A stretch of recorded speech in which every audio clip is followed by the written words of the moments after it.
अध्याय 5।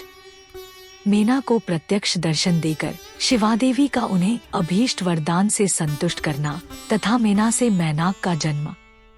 नारद जी ने पूछा, पिताजी, जब देवी दुर्गा अंतर्धान हो गईं और देवगण अपने अपने धाम को चले गए, उसके बाद क्या हुआ? ब्रह्मा जी ने कहा, मेरे पुत्रों में श्रेष्ठ विप्रवर नारद, जब विष्णु आदि देव समुदाय हिमालय और मीना को देवी की आराधना का उपदेश दे चले गए, तब गिरिराज हिमाचल और मीना दोनों दंपति ने बड़ी भारी तपस्या आरंभ की। वे दिन रात शंभु और शिवा का चिंतन करते हुए भक्तियुक्त चित्त से नित्य उनकी सम्यक रीति से आराधना करने लगे। हिमवान की पत्नी मीना बड़ी प्रसन्नता से शिव सहित शिवादेवी की पूजा करने लगी। वे उन्हीं के संतोष के लिए सदा ब्राह्मणों को दान देती रहती थी। मन में संतान की कामना ले मीना चैत्र मास के आरंभ से लेकर 27 वर्षों तक प्रतिदिन तत्परतापूर्वक शिवादेवी की पूजा और आराधना में लगी रहीं। वे अष्टमी को उपवास करके नवमी को लड्डू, बलि सामग्री, पीठी, खीर और गंध पुष्प आदि देवी को भेंट करती थी। गंगा के किनारे औषधिप्रस्थ में उमा की मिट्टी की मूर्ति बनाकर नाना प्रकार की वस्तुएं समर्पित करके उसकी पूजा करती थी। मीना देवी कभी निराहार रहती, कभी व्रत के नियमों का पालन करती, कभी जल पीकर रहती और कभी हवा पीकर ही रह जाती थी। विशुद्ध तेज से दमकती हुई दीप्तिमती मीना ने प्रेमपूर्वक शिवा में चित्त लगाए 27 वर्ष व्यतीत कर दिए। 27 वर्ष पूरे होने पर जगन्मयी शंकर कामिनी जगदम्बा उमा अत्यंत प्रसन्न हुई। मीना की उत्तम भक्ति से संतुष्ट हो वे परमेश्वरी देवी उन पर अनुग्रह करने के लिए उनके सामने प्रकट हुई। तेजोमंडल के बीच में विराजमान तथा दिव्य अवयवों से संयुक्त उमा देवी प्रत्यक्ष दर्शन दे मीना से हंसती हुई बोली। देवी ने कहा, गिरिराज हिमालय की रानी महासाध्वी मीना, मैं तुम्हारी तपस्या से बहुत प्रसन्न हूँ। तुम्हारे मन में जो अभिलाषा हो उसे कहो। मीना, तुमने तपस्या, व्रत और समाधि के द्वारा जिस जिस वस्तु के लिए प्रार्थना की है वह सब मैं तुम्हें दूंगी। तब मीना ने प्रत्यक्ष प्रकट हुई कालिका देवी को देखकर प्रणाम किया और इस प्रकार कहा। मीना बोली, देवी, इस समय मुझे आपके रूप का प्रत्यक्ष दर्शन हुआ है, अतः मैं आपकी स्तुति करना चाहती हूँ। कालिके, इसके लिए आप प्रसन्न हो। ब्रह्मा जी कहते हैं, नारद, मीना के ऐसा कहने पर सर्वमोहिनी कालिका देवी ने मन में अत्यंत प्रसन्न हो अपनी दोनों बाहों से खींचकर मीना को हृदय से लगा लिया। इससे उन्हें तत्काल महाज्ञान की प्राप्ति हो गई। फिर तो मीना देवी प्रिय वचनों द्वारा भक्तिभाव से अपने सामने खड़ी हुई कालिका की स्तुति करने लगी।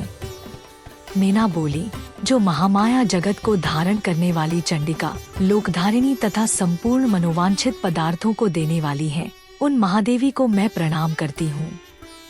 जो नित्य आनंद प्रदान करने वाली माया, योग निद्रा, जगत जननी तथा सुंदर कमलों की माला से अलंकृत है, उन नित्य सिद्धा उमा देवी को मैं नमस्कार करती हूँ। जो सबकी मातामही, नित्य आनंद में भक्तों के शोक का नाश करने वाली तथा कल्पपर्यंत नारियों एवं प्राणियों की बुद्धि रूपिणी है, उन देवी को मैं प्रणाम करती हूँ। आप यतियों के अज्ञानमय बंधन के नाश की हेतुभूता ब्रह्म विद्या है। फिर मुझ जैसी नारियां आपके प्रभाव का क्या वर्णन कर सकती हैं? अथर्ववेद की जो हिंसा है वह आप ही हैं।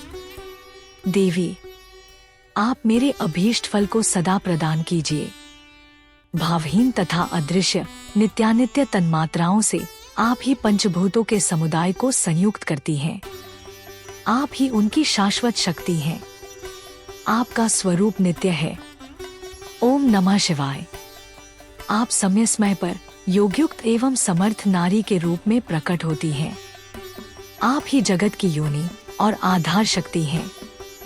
आप ही प्राकृत तत्वों से परे नित्या प्रकृति कही गई है। जिसके द्वारा ब्रह्मा के स्वरूप को जाना जाता है, वह नित्या विद्या आप ही है। माता, आज मुझ पर प्रसन्न होइए। आप ही अग्नि के भीतर व्याप्त उग्र दाहिका शक्ति हैं। आप ही सूर्य किरणों में स्थित प्रकाशिका शक्ति हैं। चंद्रमा में जो आह्लादिका शक्ति है वह भी आप ही हैं। ऐसी आप चंडी देवी का मैं स्तवन और वंदन करती हूँ। आप स्त्रियों को बहुत प्रिय है। ऊर्ध्वरेता ब्रह्मचारियों की ध्येयभूता नित्या ब्रह्म शक्ति भी आप ही हैं। संपूर्ण जगत की वांछा तथा श्रीहरि की माया भी आप ही हैं। जो देवी इच्छानुसार रूप धारण करके सृष्टि पालन और संहारमयी हो उन कार्यों का संपादन करती हैं तथा ब्रह्मा विष्णु एवं रुद्र के शरीर की भी हेतुभूता हैं, वे आप ही हैं। देवी, आज आप मुझ पर प्रसन्न हो। आपको पुनः मेरा नमस्कार है। ब्रह्मा जी कहते हैं, नारद, मीना के इस प्रकार स्तुति करने पर दुर्गा कालिका ने पुनः उन मीना देवी से कहा, तुम अपना मनोवांछित वर मांग लो। हिमाचल प्रिय, तुम मुझे प्राणों के समान प्यारी हो। तुम्हारी जो इच्छा हो वह मांगो, उसे मैं निश्चय ही दे दूंगी। तुम्हारे लिए मुझे कुछ भी अदेय नहीं है।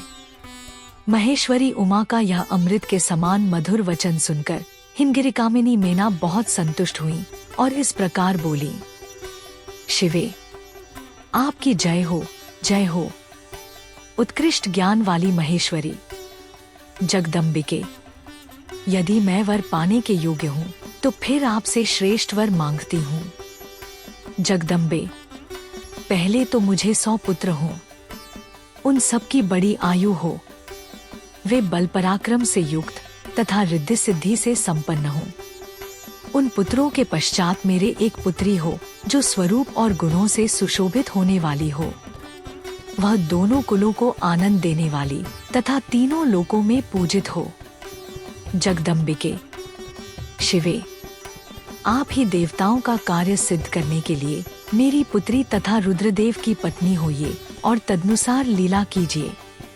ब्रह्मा जी कहते हैं, नारद, मेनका की बात सुनकर प्रसन्नद्या देवी उमा ने उनके मनोरथ को पूर्ण करने के लिए मुस्कुराकर कहा।